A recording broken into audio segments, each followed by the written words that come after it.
Magandang gabi ho sa inyong lahat. Are you happy tonight? Amen. Praise the Lord. Ako'y nagpapasalamat sa Panginoon sa kanyang pag-iingat at sa kanyang mga blessings po sa atin. At ngayon ay sa ating orientation sa ating academy. At ibig sabihin ay may panibagong taon. Ano?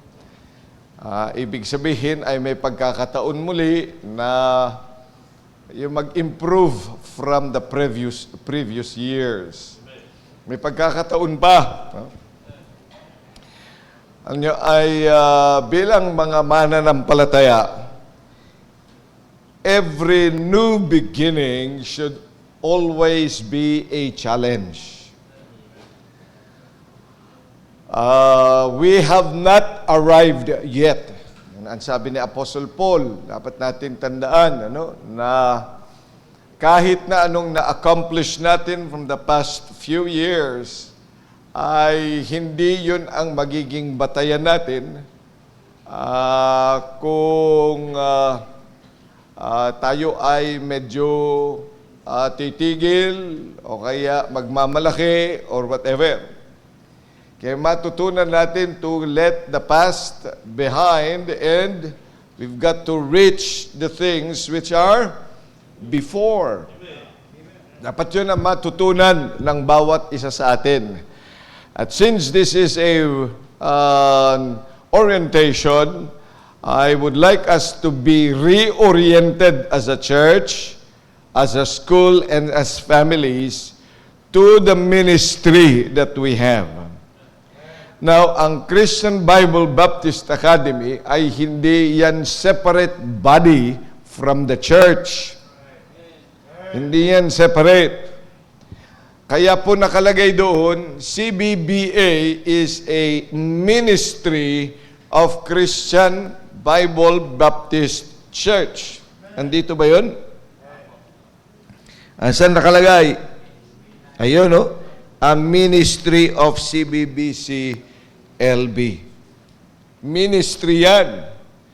Which means, hindi dahil hindi ka nag-aaral dyan, o wala kang pinaaral na anak diyan, ay you will not have a part.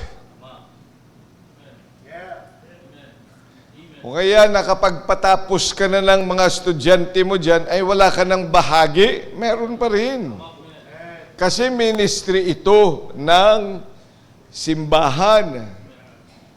Kaya po, mahalaga ang academy is a ministry that we cannot give away. Sabi nga ni Apostle Paul,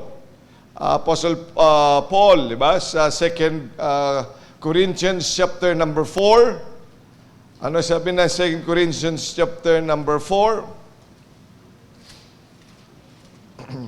Therefore, seeing we have this ministry, as we have received mercy, we faint not. So dahil nakikita natin ang ministry, kita natin yan eh. Ang academy is a ministry that we see with ourselves, with our own eyes. Hindi yan nakatago. Andyan po yung ministry na yan. Kaya po minabuti ko talagang gawin na Wednesday. Not only that, because it fits my schedule, but because it is really expedient, it is important na maunawaan ng bawat member ng church na ito that the academy is a ministry we ought to support. Amen. Kasi kalimitan, kahit nga sa ibang mga ministries, choir for example, hindi naman ako ng member ng choir eh. Kaya yung dress code niya ay kaiba doon sa dress code sa choir. O halimbawa, pag tayo ay may Sabbath class, it is expedient, it is it is a standard that we should be in our Sunday's best. Amen. Why? Because Sabbath class is a worship to our God. Sa totoo lang, mga kapatid, ang Sabbath class, yung iba na hindi nga makapunta ng linggo, ay bakit hindi sila dalhin dito ng simbahan sa hapon? Yung mga nagsasabi, wala po, meron po akong duty bukas. Ay ngayon pala wala kang duty, punta ka ng church. Hindi dahil sa Sabbath class is a frontliners class, ay hindi ka na at best. You must be at best because that's a ministry. And we cannot relegate the importance of ministry. Amen? Kaya pagkakataon, magkabisita ka pa, yung hindi nagkakabisita kasi nakakausap mo lagi sa Batista. Tapos nakausap mo siya, pagkatapos hindi naman nagsisimba ng Sabado. Sabihin mo, buti pa sa amin, may Sabado kami. Sa Batista kayo, waka naman sa simbahan. Punta ka doon sa church namin, Saturday. Oh, anos, tingin mo. Ay, di, mayroon pa. Amen? Nakakaintindihan ba tayo? Ano yun? Bagong doktrina ba yun? Hindi yung bagong doktrina. Kasi yun ay gawain natin. At maganda nga na dapat daily in the temple. Oh, tingnan mo, balikan natin Acts chapter 2. Hindi pa ito preaching. Sinasabi ko lang sa inyo, hindi pa ito introduction ng preaching ko, no? Okay. Pero sinasabi ko sa inyo, para maayos tayo. Nagkukwentuhan pa lang tayo. Okay. Acts chapter number 5. Diba, ito ang unang simbahan. Diba, kiniklaim natin na tayo ay galing sa simbahan na itinatag ni Kristo. Amen? So kung ito ay simbahan na galing doon pa sa first century Baptist Church, doon sa Jerusalem, Jesus Christ as the living pastor then, the founding pastor, the head, the pastor of that church, nung iniwan niya yan, umakyat sa langit, iniwan niya sila, ano sabi niya? Verse number 42. Ready, go read. And daily in the temple and in every house they cease not to teach and see, there was a daily work in the temple. Araw-araw. So that's the ministry. Kaya bilang mga mananampalataya, hindi tayo susobra. Simba ka na simba, araw-araw na lang yan. Baka sumobra ka, mapasok ka sa langit. Walang sobra. Kulang at kulang. Amen? Kulang at kulang. So, you see, this is ministry. In bawat isa sa atin, we have talked about, I have run a series of lesson on the ministry. And I hope we have gotten a hold of it, kahit man konti lamang yun, but we keep on studying and understanding what ministry is. So Christian Bible Baptist Academy is a ministry, not only a response to a problem in the early 1900s ng church. Dahil mga 1980s, ay hirap na hirap talaga ang ating bansa dahil sa rising juvenile delinquency. Talagang daming mga problema noon. Rising illiteracy. Biro mo grade 6 na mag-graduate na ng high school, hindi pa marunong magbasa. And that happened. Magpa-first year na, pumasok sa atin, pinabasa lang namin, pinakuha ko ng exam. Biro mo hindi mapagbasa ng ng one-syllable word.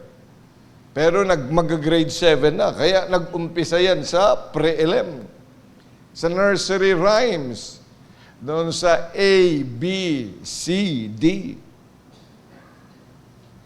Magbablend pa lang yan. Mag-recognize pa lang ng mga letters. Hirap na. So, we had to go through it. No? So, ang academy, hindi lang dahil diyan. But there is a reason. It is really what the Lord wants His church and every single individual, father and mother, to take cognizance of. Dapat ito ay talagang binibigyan ng pansin ang pag-aaral ng mga kabataan or training of a child. Amen? Okay, let's all stand up, please. Proverbs chapter 22. Proverbs 22.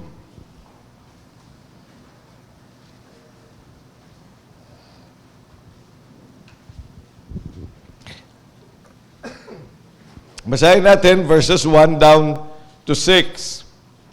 A good name is rather to be chosen than great riches, and loving favor rather than silver and gold. The rich and poor meet together.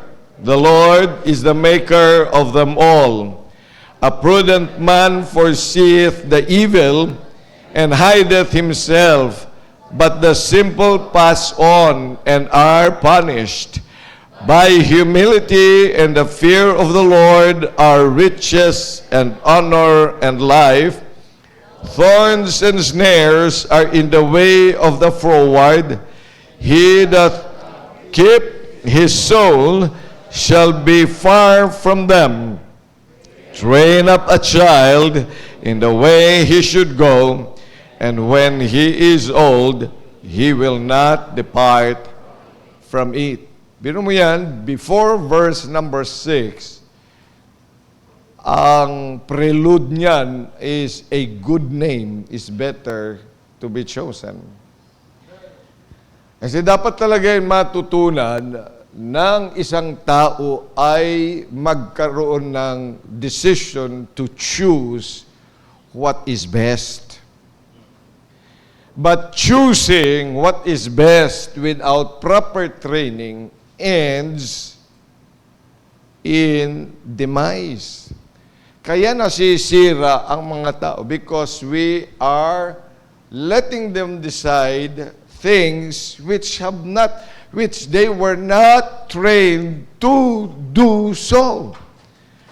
Pag ang isang tao, isang bata, isang mananampalataya, ay hinayaan natin mamili kakaagad without even proper training, without proper discipling, they will not choose the best.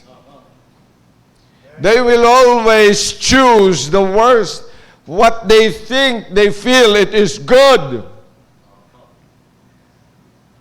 Kaya po, napakahalaga ang verse number 6. Kasi yung binasa natin ay pinakita lang niyan kung ano yung end goal ng isang bagay. I believe with all my heart that every one of us loves to be able to choose and choose properly. Amen. Yan naman po talaga kasi bawat tao, yes, they will have a time to choose. But let us also have a time to train them how to do it properly God's way. Amen? That's why the verse says, train up a child in the way he should go.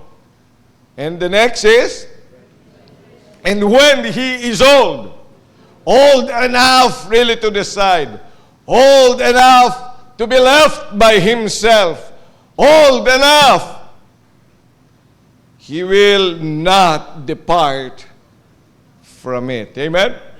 In the training where he should go. Tayo muna ay manalangin. Panginoong Diyos, muli po nagpapasalamat kami sa pagkakataong ito na ma-revisit namin ang Proverbs 22 verse 6. So that, Lord, as we move on to a new school year, at kahit nga po ang mga hindi nga involved dito po sa academy, but being a part of the church, ay maging kabahagi sila, dakilang Diyos, sa ministry na ito, napakahalagang ministry ng inyo pong simbahan.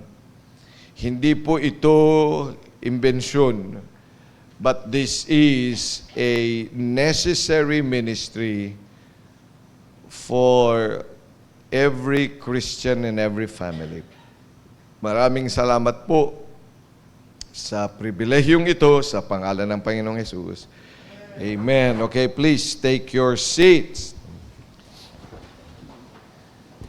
So, yung word yan na training, yan po ay dapat maunawa ng bawat isa, no? Kaya pag pumapasok dito sa school, ay kung sinasabing, are you willing to be trained to follow through? Meron at meron talagang bibitawan. Parang pag ikaw din ay tumanggap na sa Panginoon at ikay sumunod kay Kristo sa tubig ng bautismo, and you become a part of the family of God and then a part of the church that Jesus built, then we undergo certain trainings. Ibig sabihin, ay may mga bagay na iiwanan natin. Pipiliin mo na iiwanan para ikaw ay mag-fit sa kingdom of God, that you should also fit in the church of God, that you will fit as a vessel of the Lord. Amen. Kasi gagamitin at gagamitin ka ng Diyos. Pag ikaw ay naligtas, are you saved? Amen. Kung ligtas ka, ang plano ng Panginoon ay magamit ka ng Panginoon. So how will He use you? Then He will use you His way. Kailangan lang na ikaw ay pumunta sa isang magandang training ground na hindi ikaw ang nasusunod, kundi ang nasusunod ay yung kalooban ng Diyos. Amen. So if you are saved, say aloud, Amen. Kung ligtas ka na, now, have you followed the Lord in water baptism? Okay. Kung nagpabaptize ka na sa simbahang ito, now you belong to, not only to the family of God, but to the church that the Lord built. Amen. Ngayon, uupo ka na lang ba diyan? Magiging tagapuno ka na lang ba? Hindi, dapat ikaw ay magpagamit din sa Diyos. Ilang taon ka nang ginamit ng sanlibutan? Ilang taon ka nang ginamit ng kasalanan, ng mga barkada mo, ng lahat, ng kumpanya, ng eskwelahan? Lahat na lang ginamit ka doon. Ay bakit hindi ka ngayon magpagamit sa Diyos dito sa simbahan? So what do we need to do para magamit ka? Ay di makinig ka sa turo at magpaturo ka. Hindi lang makinig, kundi magpaturo ka at tingnan mo rin yung mga ginagawa sa simbahan para ikaw mismo ay mag-fit. Amen. Ang tawag dyan, training. Training yun. Yan ay hango, yung salitang training, ay hango yan doon sa, o ginamit din yan sa Deuteronomy chapter number 20 verse 5. Tingnan nyo. Sa Deuteronomy chapter 20 in verse number 5,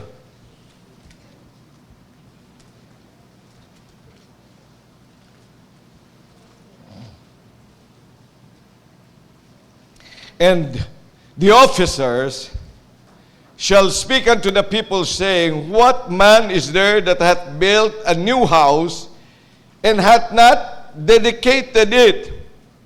Let him go and return to his house. lest he die in the battle, and another man dedicate it. So yung word na dedicate, pag sinabing dedicate, inilaan para sa kanya. So paglalaan yan, sa Deuteronomy chapter 20 and verse number 5. At ganun din sa 1 Kings chapter 8 verse number 63. 1 Kings. 1 Kings chapter 8 in verse number 23.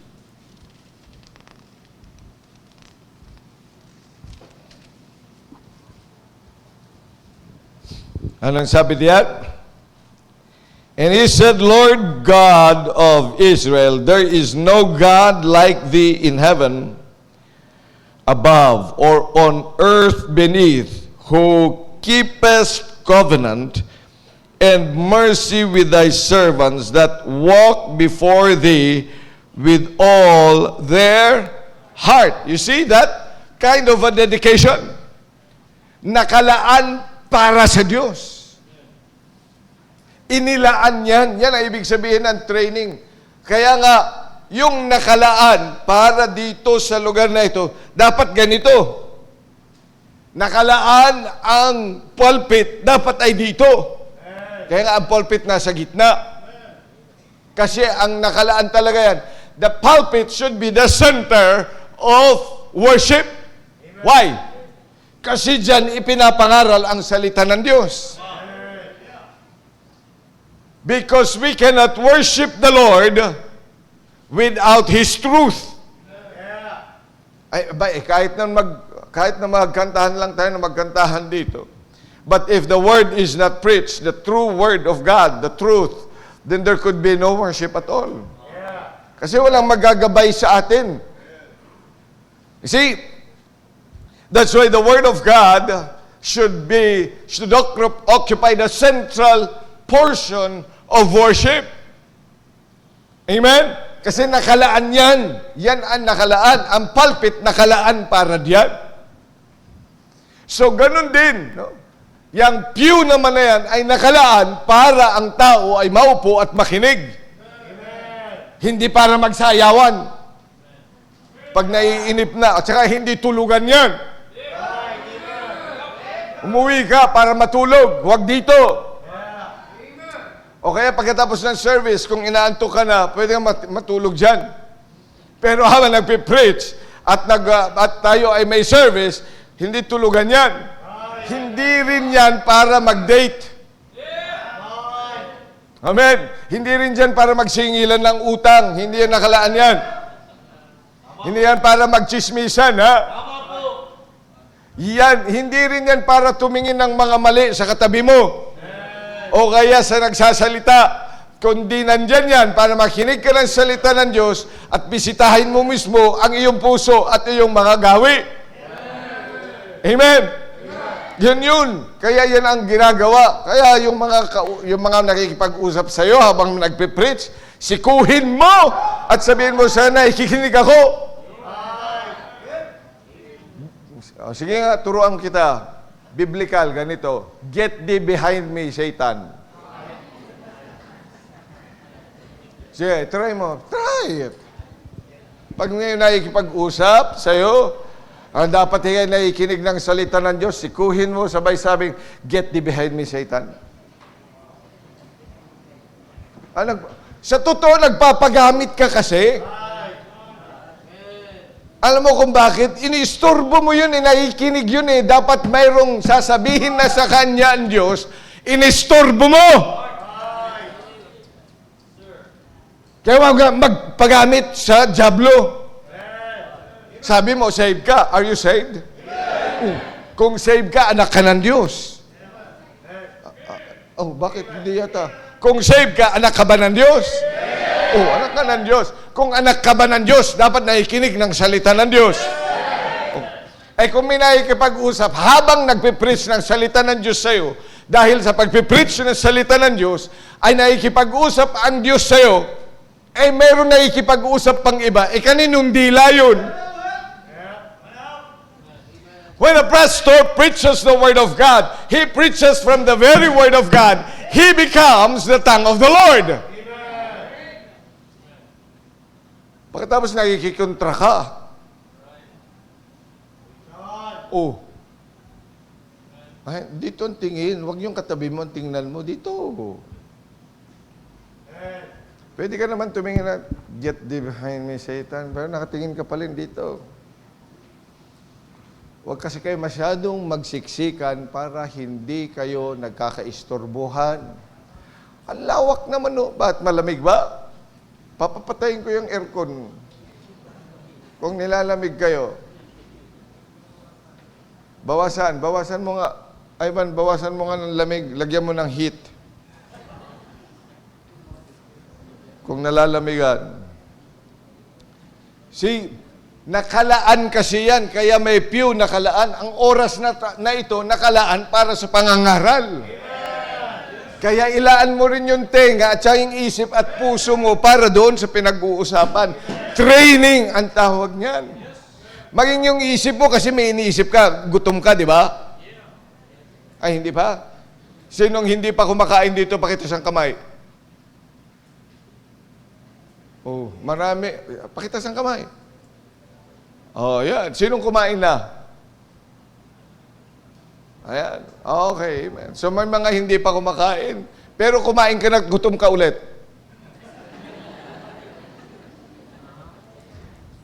Pagkatapos, sino yung mga may sinusubaybayan? Pagkatapos ng prayer meeting. Sinong may mga kachat? Sabik na sabik ka nang buksan yung iyong cellphone.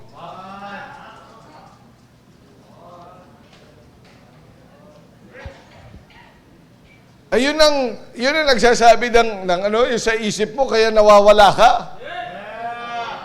Kaya kailangan ng training, dedication.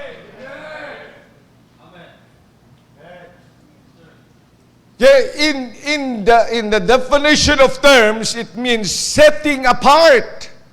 That's training. To set it apart. Inihihiwalay. Kaya nga tayo humiwalay muna ngayon sa cellphone natin. Tapos dala-dala mo pa, pagkatapos may ringtone pa. O kaya meron pang, vibration. Ay dapat pag kayo pumunta ng simbahan, set it apart. Ay dala-dala mo. Kaya kahit nga sa practice ng choir, sabi ko noon, ano pag nagpa-practice kayo? Mag-practice kayo ng choir, huwag kang mag-aral. Sabi ko, paano yan? May exam ako bukas. Bakit kasi ngayon ka lang nag-aaral, may exam ka pala bukas? Dapat noong unang lecture ng teacher mo, nag-aaral ka na.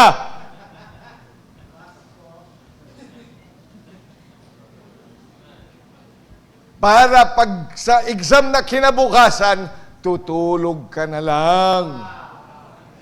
Kasi first part pa lang ng iyong lecture, memorya mo na yung itinuro.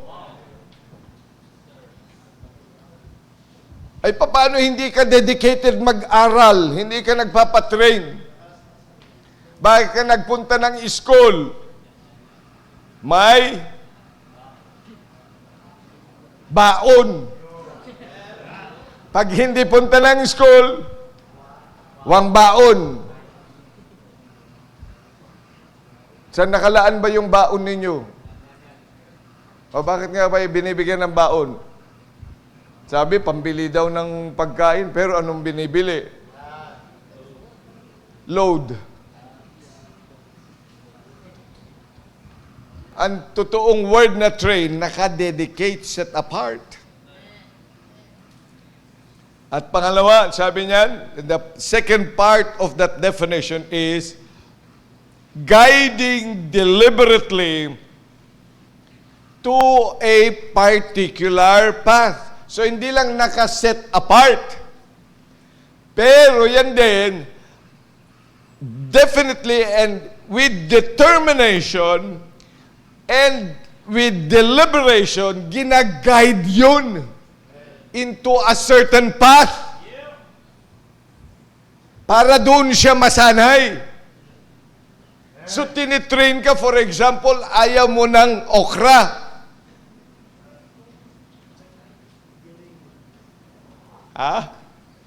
Kaya bibigyan mo siya ng giniling na okra. O kaya, ayaw mo ng ampalaya, di ba? So, anong ginagawa? Tinatadtad yan ng konti, inilalagay yan sa karne. Hanggang sa nakukuha na niya, tapos pakunti na ng karne, hanggang sa broth na lang ng karne, yung ginamit mo para sanay ka ng kumain ng ampalaya. Yun ang deliberate training. Yun ang deliberately guiding in towards a path. Yun ang training na sinabi diyan. Train up a child in the way he should go.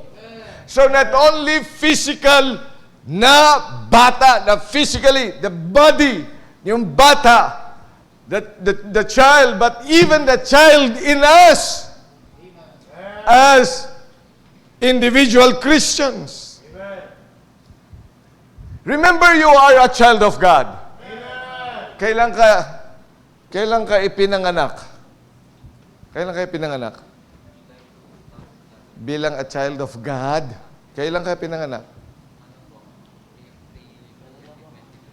April 2022. Hindi mo alam ang year?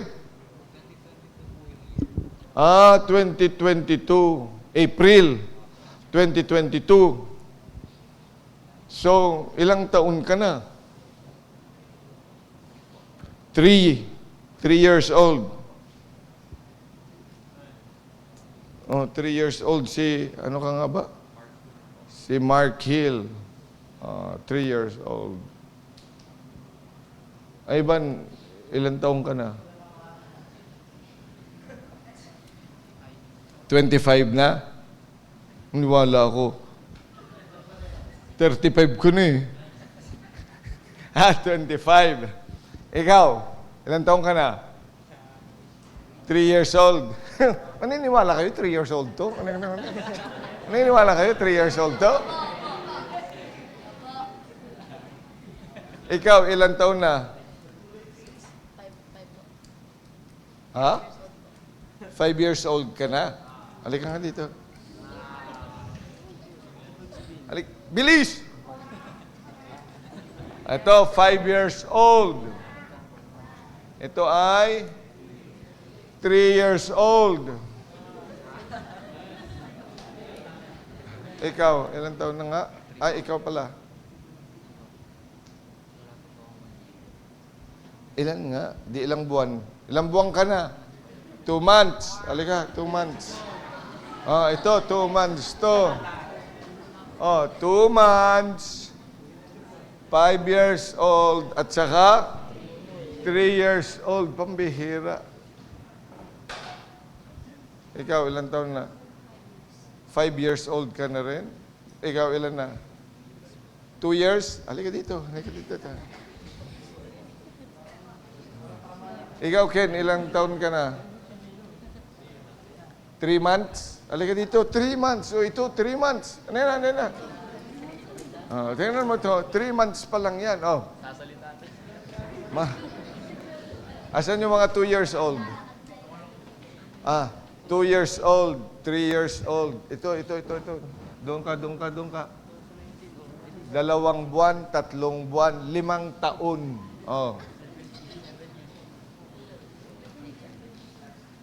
Yan yung kanilang mga spiritual birth, right? So dapat talaga, pag tiningnan mo itong si Rufus, dapat mas matanda talaga siyang tingnan sa kanya. In terms, number 1, memory verses. Ilan memory verses mo? Recite 10. Romans chapter 3, verse 23. For all have sinned and come short of the glory of God. Romans 5:8. But God commended His love toward us in that while we were yet sinners, Christ died for us. John 1:12, but as many as received him, to them gave he power to become the sons of God, even to them that believe on his name. Philippians 4:4, rejoice in the Lord always, and again I say rejoice. Romans chapter 3, verse 9. Romans chapter 3, verse 10. As it is written that there's none righteous, no, not one. Romans chapter 3, verse 11. There is none that understandeth, there is none that seeketh after God. Okay. Ito, 2 months to eh. Ilang verses na? Sige. Hindi ko pa po sa ulo isa, pero Sige, ano yun sa ulo mo? ano pala, yung Luke.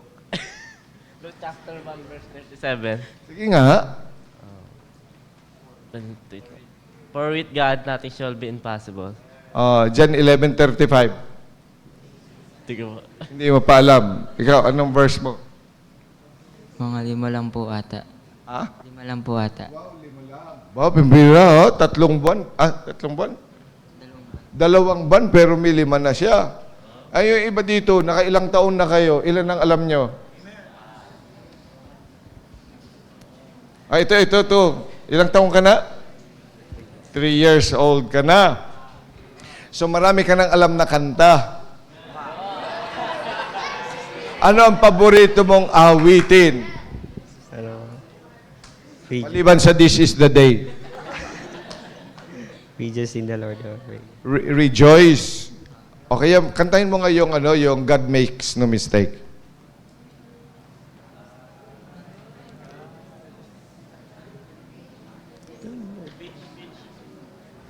God never moves.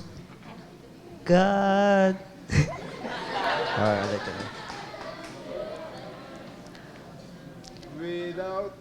With a purpose or plan, when trying to serve an emoting a man. Mga lamig! Woo! Ay. Ilan taon ka na? 2 years po. 2 years. Mag-preach ka nga ng Roman Road. Roman Road po. Sabi ng Panginoon sa Romans 3:23, for all have sinned and come short of the glory of God. Pero mo yan, marunong na mag-preach. Ikaw, ilang taon ka na? Oh, ito, 2 taon pa lang yan. Lloyd, ilang taon ka na? Okay, thank you. Tingnan ninyo, as a young Christian, bagong panganak, kung yan ay natututong sumunod at strict yung parents, yung training na ibinigay nung discipler, magkakaganyan, no? Ang babata pa lang yan. Pero ang daming mga matatanda na, ang tagal na sa simbahan, ilang alam na verse? Ilan alam ba yung Roman Road? Makakapag-preach ba yan? Makakakanta ng mga awitin? Anong awitin pa rin niya? Ay, di yun pa rin. Salamin. Hanggang ngayon ay spaghetti pataas at pababa pa rin ang alam. Ay, hindi kasi na-train. And so also with the kids that we do have. Bakit maraming mga bata hindi marunong umupo at makinig? Ay papaano hinayaan ng magulang habang nagpe-preach ang pastor, pinahayaan na mag-drawing sa upuan? Ay dapat paupuin? Kasi lagi na lang, sabi po kasi ng doktor, ng kanyang child psychologist, ano po yan, ADHD, kaya hindi ADHD yan, yan ay ano lang, sa ADHD yan, sa mga psychologist, pero sa salita ng Diyos, yan ay stubborn. Stubborn yan. Kailangan ng kamay na bakal. Kamao ni Mamhiyas. para makagawa ng pace. Paano sanay na kapag ayaw na. Train up a child in the way he should go. Ano ba gusto natin? Nagtatrabaho o kaya yung dahil lang sa nahirapan, ayaw na natin. Hayaan mo na. Oh, let them go, give them space. Ano get them space? Give them work! Kaya maraming mga lumalaking tamad. Pakain ng pakain, pero tamad. Napakaliwanag yung salita ng Diyos. Ang huwag magtrabaho, hindi siya huwag kumain, huwag pakainin. Hindi nagtatrabaho. Hindi nakakatapos ng peso, bigyan ng baon. O tahimik. Yung mga unfinished goals, dapat talaga ang mga yan ay hindi masyadong pinakakain. Bigyan na lang ng tubig. Siguro ang daming honor ngayong first quarter pag ganun. No? Iyan po ang totoong training. Train up a child in the way he should go. At yun po yung ministry natin. You see, in the academy, as well as in training new converts, pareho lang yun. Amen?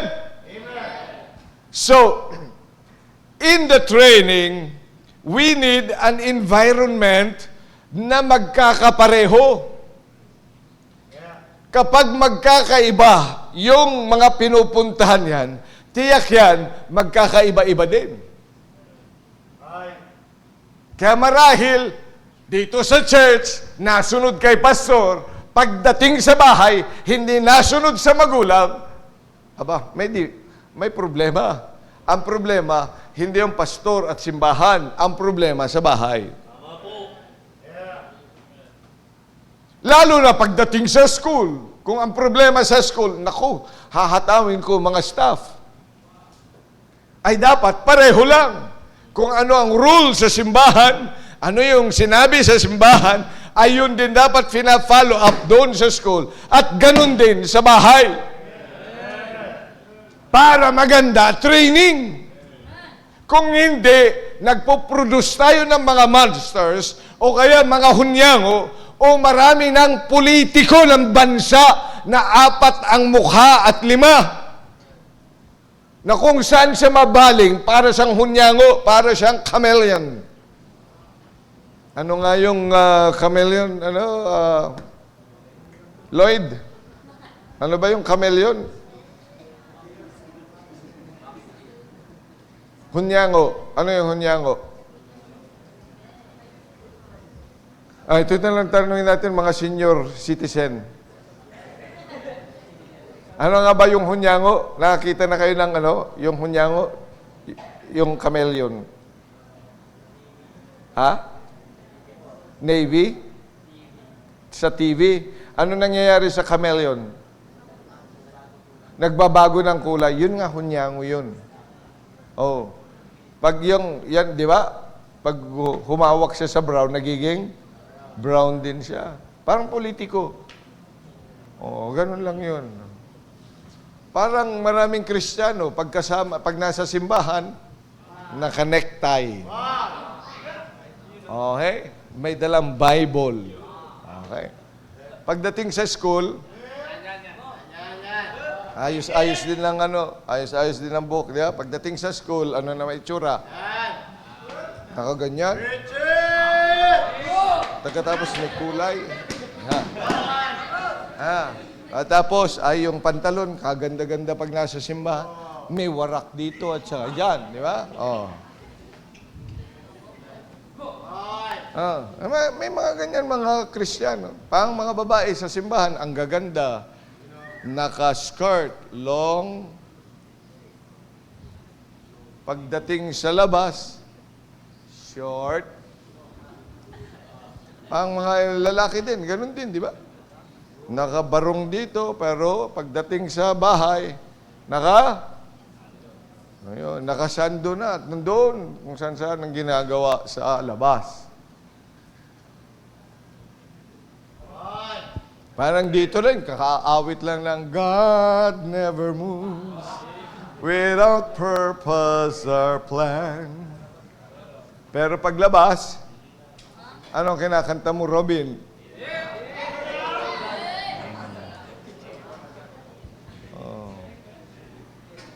Dito ang hawak, Bible.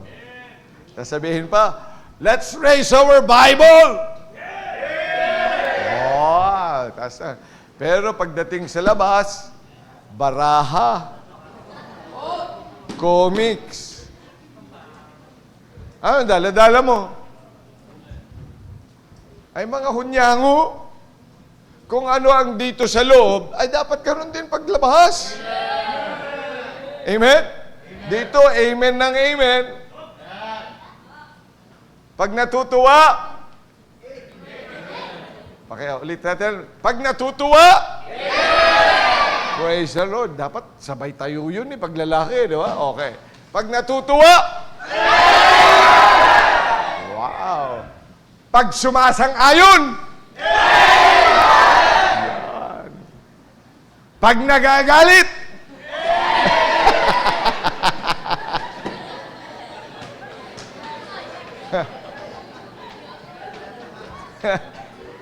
pag tinamaan, yan, oh. Tingnan mo, paglabas, ano na yan? Ano na sinisigaw mo? Ano na? Ay di hunyango, hindi na train.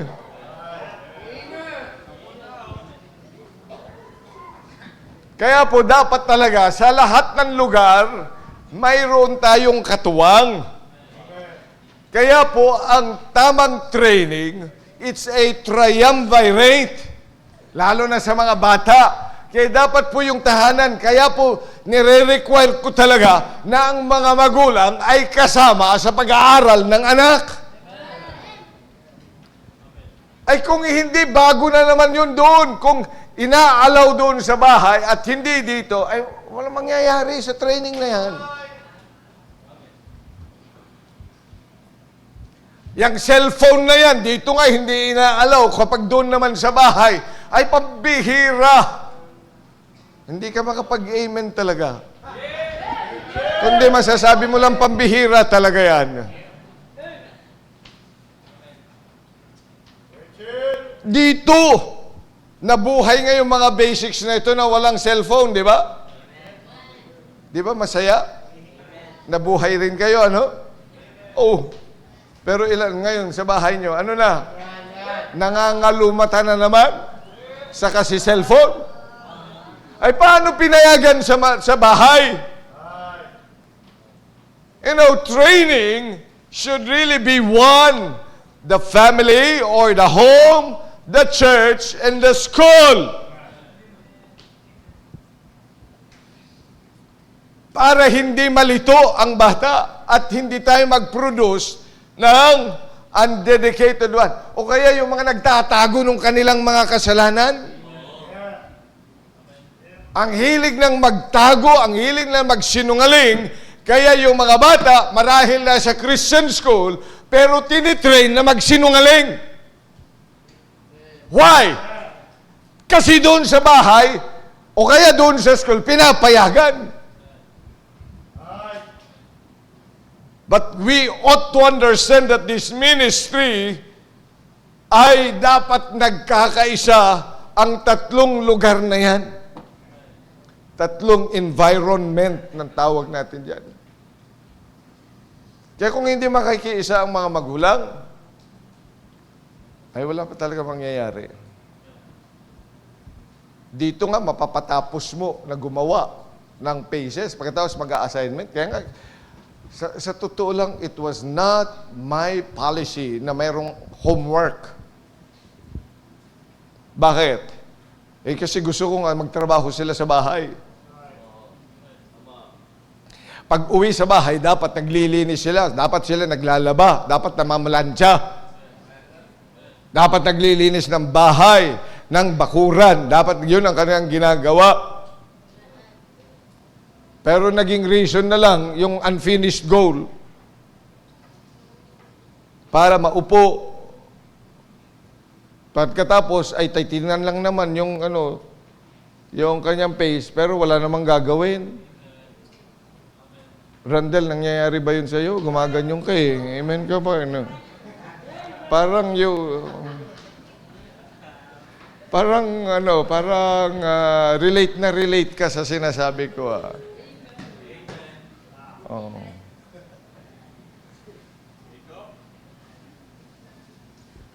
Well, alam nyo, kung siseryosohin natin yung ministry na ito for training, I think we will produce really great men and women for the Lord. Try natin ngayong taon. Amen? Oh, may pagkakataon pa. Baguhin yun. Kaya ang unang magbabago, number 1, ay mga members ng church. Alam mo yan ay estudyante ng academy, membro ka ng simbahan, ay dapat sinasaway mo sila. Ikaw ay Sunday school teacher niya. Ikaw ay choir member, ikaw ay area leader niya. Ay dapat nakikisama ka sa training na yan. Hindi pinababayaan. Hindi ko naman estudyante yan. Hindi ko naman anak yan. Ay, meron naman siyang area leader. Pag miyembro ka na simbahan, if the child is enrolled in the academy, it is your responsibility to help train up a child. Pag nandyan nakaupo, pagkatapos iba yung kanyang ginagawa, ay ikaw ay may karapatan, binibigyan kita ng kapangyarihan. I give you all the powers. Na sawayin mo yan at sabihin mo,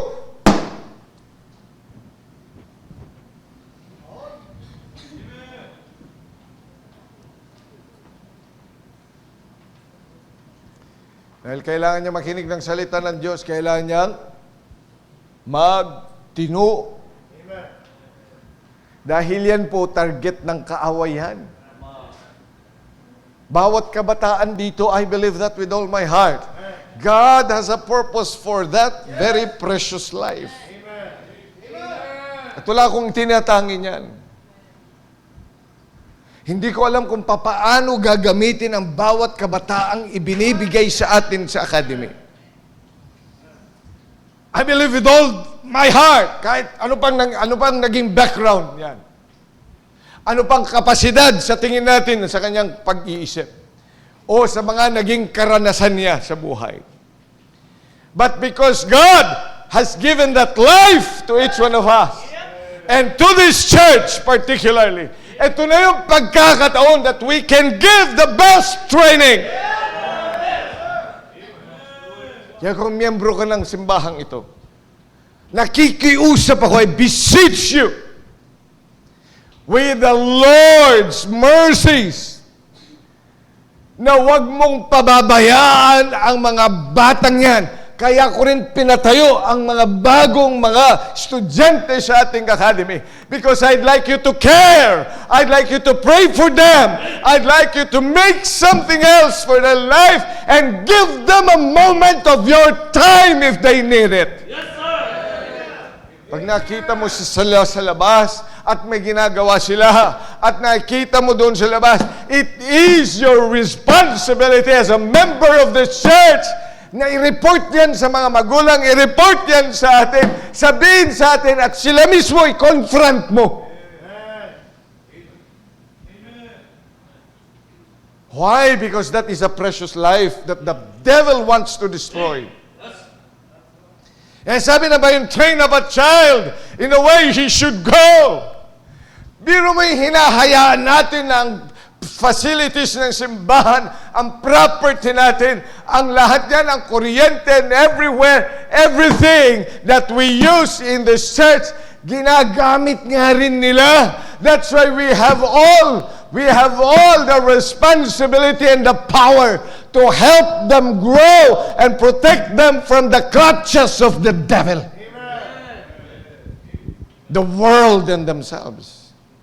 Otherwise, they will be destroyed. Sana'y pahalagahan natin ang bawat estudyante na dinadala sa atin dito. Sana masabi natin, I did my best to protect his life. I did my best to surround him with prayer, surround him and nurture him and nourish him with the Word of God. Pag kaya nakikita ko, nadala ko rin yung salita ng Diyos, narinig mo yung pinag-uusapan, ikaw mismo magpapaalala sa Kanya. Pag nakita mo yan sa labas, pag nakita mo somewhere else. Amen. Pag nandito kayo sa bahay-sambahan. Because that's a ministry. Ang ministry ng Academy is ministry of life. A precious life. So dahil hindi ikaw nagbabayad sa kanilang pag-aaral, may nagbabayad sa kanilang pag-aaral. Pero dahil bahagi ka sa gawain ng Diyos, the ministry of the Christian Bible Baptist Church, I hope you do something else. Nakikiusap talaga ako sa inyo. Because this is a ministry. We have been running this for more than 35 years. Pinaglaban natin, makakuha tayo ng recognition. Although kahit man walang recognition, I still opted to run the school and make sure that we can teach our kids. But nonetheless, dahil nga po sa pag-iisip ko rin, pagmamahal ko na kung sakaling hindi man yan tawagin full-time sa gawain at pumunta siya sa ibang mga lugar, and yet, by all means, ay sila din ay maging ma-accept doon sa iba't ibang mga lugar. Kaya pinagpilitan nating ipaglaban yung recognition na yan. Pero sa totoo lang, hindi naman talaga natin kailangan yan for a Christian school.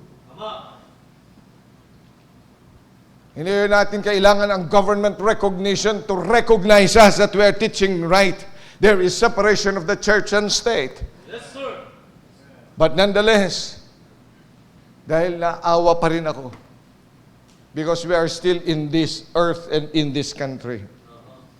Buti nga hindi pa tayo pinakikialaman. Kaya nga sabi lang nila, this is just a minimum requirement, Pastor. Minimum. Okay, ito kami. Ito ang ano namin. Parang yung number of days, 200 lang require nila, di ba? Pero hindi tayo 200 days, mga kapatid. You know, the academy is 365 days. It's daily in the temple. This is the daily in the temple ministry of the church. Kaya pagkatapos ng bakasyon, hindi ibig sabihin magbabakasyon ka na. Ay marami mga ugali ganyan. Pag nagbakasyon, bakasyon din. Hindi na napunta ng simbahan, hindi na pupunta ng prayer meeting. Kasi hindi na mag-check ng attendance. Hey! Hindi yan ang ating Christian school. Christian school is a daily in the temple. Yung present lang nila sa atin is a minimum requirement. So, ibig sabihin, biro mo ang school days natin, 365 days. Kapag yan ay leap year, 366 days. Pero hindi na lang natin nilalagay sa card yun. Tingnan mo ang presentation pa nga nila every Sunday. Amen? Tapos, every Wednesday, kakanta sila. Oh. Di ba yung magandang mga bagay yan? May pinagkakaabalahan sila kaysa mag-abala sa mga masamang bagay. Kaya nakikiusap ako, mga members ng church. That's why I opted to make this as part of our service tonight. Dahil gusto kong hindi lang sila makarinig that a Christian school is a ministry of the church. Kayo din po. So that's the first part. Second part of that environment ay sa bahay. Mga magulang sa bahay, dapat talaga ay magtalaga kayo ng oras at saka ng pagkakataon, make sure that what we want to implant in them or implement in them, ginagawa sa bahay. Kapag meron tayong sinasabing, wag gawin diyan, wag hindi ginagawa yan, ay dapat matutunan din ng mga magulang na mag-refrain. How can we say, parang ano din lang yun eh, anak, wag mo akong gayahin ha. Wag mo akong gayahin. Pag nakita nyo yung tatay mong ganun, PJ, wag mo akong gagayahin ha. Pag ano na lang, pag may trabaho ka at may asawa ka, sa tingin mo, sana walang mga magulang akong maririnig na ganyan. Sasabihin pa naman, sige na, magsimba na kayo, ako na lang muna dito. Ang tahimik ang buong mundo, no? Oy, si anak, nagbasa ka na ba ng Bible? Tanong, Dad, ikaw, nagbasa na? Ma'am, ikaw, nagbasa na? Ako, nabasa ko na ho. Yung 4th chapter ngayong araw na itong haba-haba ng binigay ni Kuya Miko. Sabi ko sa kanya, mga isa, dalawa lang muna. Pagdating na ng pero masaya naman. Kasi inasign ko siya, kaya I cannot get back of my word. Kaya ako na rin ay sumunod. Pero masaya naman magbasa ng Bible. Na minsan gusto ko nang tapusin ka kaagad kasi may gagawin pa ako, pero sige lang, binasa ko pa rin, Panginoon, babasahin ko ito. Tapos nakakatuwa. Kumusta ang Bible reading nyo ngayon? Di ba mas maiksi ngayon kaysa kahapon? Amen. Tsaka yung mga nabasa na natin yun, kaya review na lang, di ba? Ulit-ulit na nga yun eh.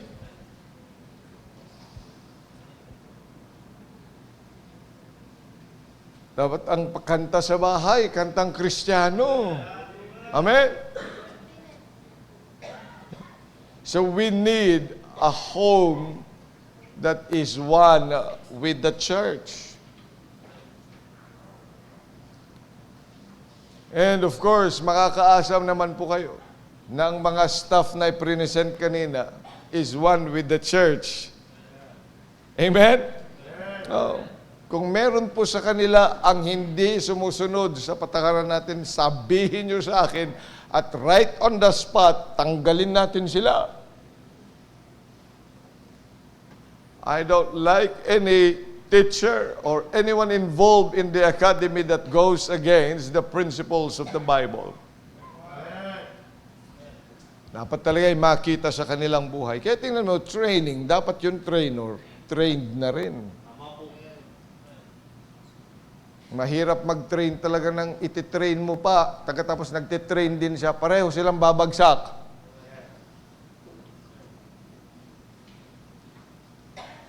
Kaya nga po, magandang bagay, train up a child in the way he should go. Magkaisa tayo. This is a ministry of the church. Amen? And we cannot give up this ministry. Marami na mga nag-graduate. Yung iba pa nga may mga asawa na at yung mga anak nandito.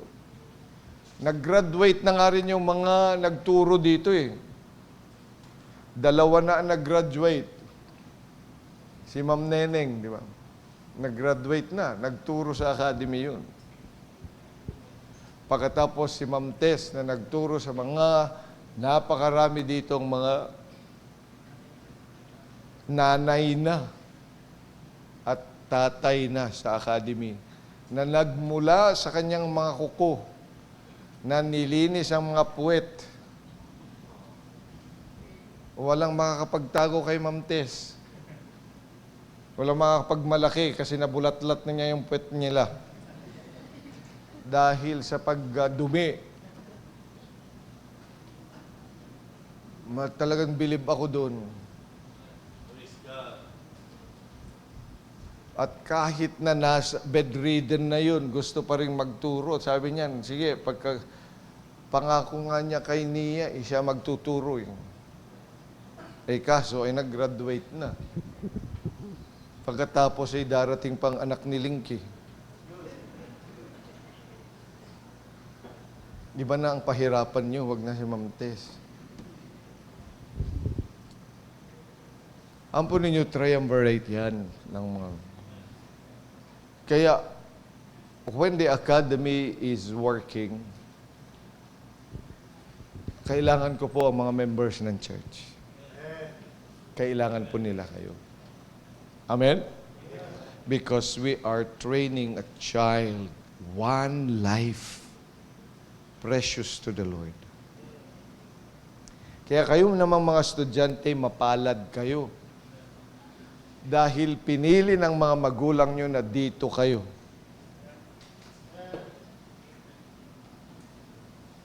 Kaya matuto kayong sumunod. Huwag ipagpilitan ang gusto nyo. Sundin ninyo ang mga ipinag-uutos natin dito. Tinanggap kayo sa academy, may mga hindi tatanggapin. Hindi qualified, pero tinanggap kayo. Patunayan ninyo yan by having a heart to be trained. Amen? Oh, mga estudyante, kayo lahat ng mga estudyante, tumayo. Sinabi ko na sa mga members, sasawayin kayo ng mga miyembro kapag matigas ang ulo nyo. Ay, maraming salamat. Gusto mo mag-enroll sa atin, sa academy? Amen. Yan. Sabi ko sa kanila, sasawayin kayo, sasawayin kayo. Pag narinig ko sa kanila na sinasaway kayo, pagkatapos sasabihin sa akin, tigas po ng ulo niyan, magkikita tayo sa Board of Education.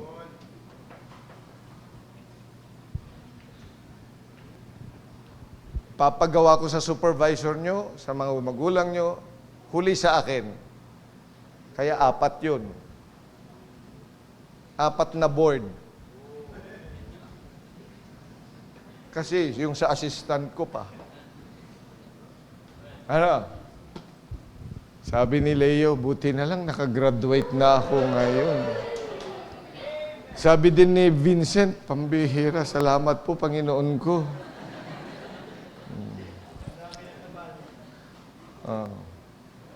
Pero yan, ang dapat na yun. Because I want you to be the leader someday. Sino kaya sa inyo magpapastor? Pakitasan ka man.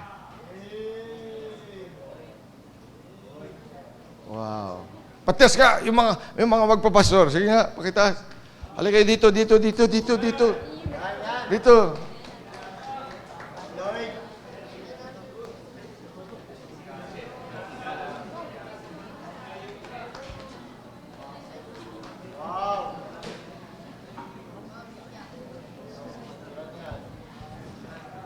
Picturean yung mga ito. Dahil may pag-asa pa ako. Amen. So, yung mga magpapastor, bigay ninyo sa mga magulang nila ito ang kanilang mga nasa puso. Ikaw, Amrel, pupunta ka ba dito?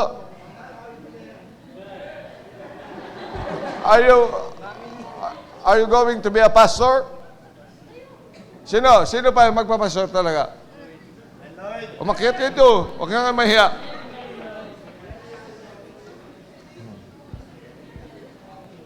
Gusto kong ipanalangin natin sila. Amen? Meron. Yan, si Miguel. Papastor ka? Praise the Lord. Amen. Mag-transfer ka na sa academy, ha? Amen. Praise the Lord. Amen. Okay. Ano bang grade mo na? Grade 10. So grade 11, nandito na ito. Amen. Amen. Praise the Lord. Okay. Take your seats.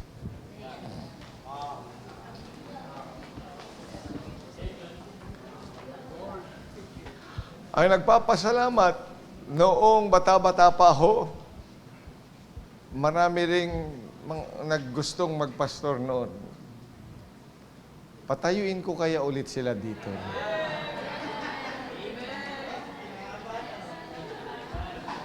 Sa susunod na lang. Amen.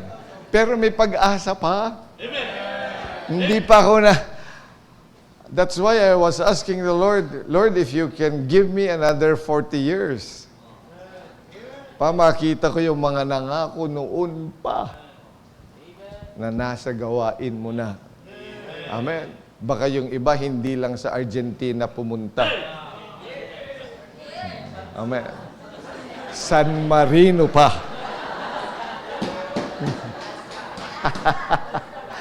At saka Alaska. Okay. Amen. Okay. Amen. Praise the Lord. Pwede ring CDO.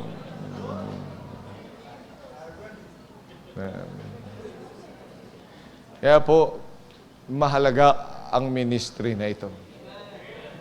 Although hindi naman lahat ay magpapastor ang ating tinitrain. Meron pang mga gusto rin. Sino ba dito ang mga gustong maging mga Bible woman, pastor's wife, ano pa? Full-time worker, maglingkod talaga sa Panginoon. Pwede ba? Sino? Pakita sa kamay. Yan, aligay dito. Yan. Full-time worker. Dito. Sino? Dito. Full-time worker. Yan. Missionary. Yan.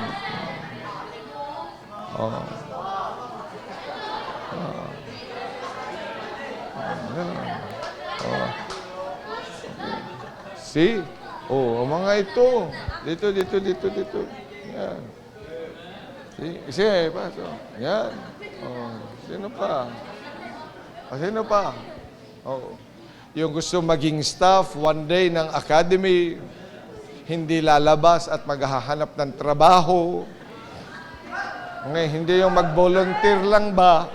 Hindi yung yung isang taon, kundi yung ang talagang maglilingkod, yung direksyon ng buhay niya ay para mag-train ng mga Christian school, may pera man o wala. Yan ang kailangan natin. Sino po? Kahit hindi nasa academy, pwede yun. Sino po? Yung talagang gusto mong ibigay din yung buhay mo para diyan. Come on down. Kasi, merong walang sweldo. Mga babae lahat. Okay, sige. Wala ba lalaki? Ay, lahat na lang nasa pastor, no? Okay. Full, yan, okay. Amen. Yan, ito. Na kahit po walang sweldo sa academy, ay doon pa rin. Dahil ang mga ito, hindi nila gusto magpayaman, kundi magpapayaman para sa Panginoon. And look at this, ladies and gentlemen. Ang ibig sabihin nito, mas dadami pang estudyante. Mas marami pang ite-train. Kaya hindi po mamamatay ang simbahan natin. Amen? Okay, thank you very much.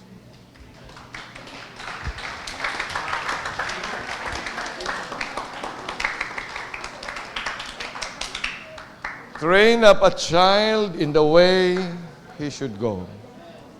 And when he is old, he will not depart from it. Seeing this ministry, sabi ni Apostle Paul, we faint not. Let's all stand up, please. Muli po, mapagpalang Diyos, maraming salamat sa inyong salita. Nawa ang inyong salita ay naging maglagwanag sa bawat isa sa amin that we have increased our love for this ministry you have given us.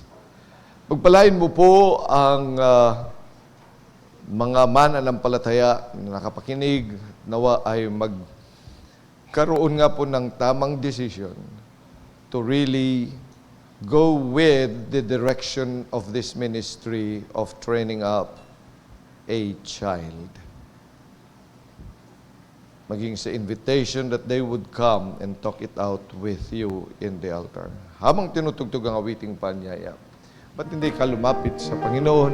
Lord, help me indeed not give up also on this ministry. Marahil ay hindi man ikaw nagpapaaral ng anak o kaya hindi nag-aaral yan, but you will give your life and your support for this.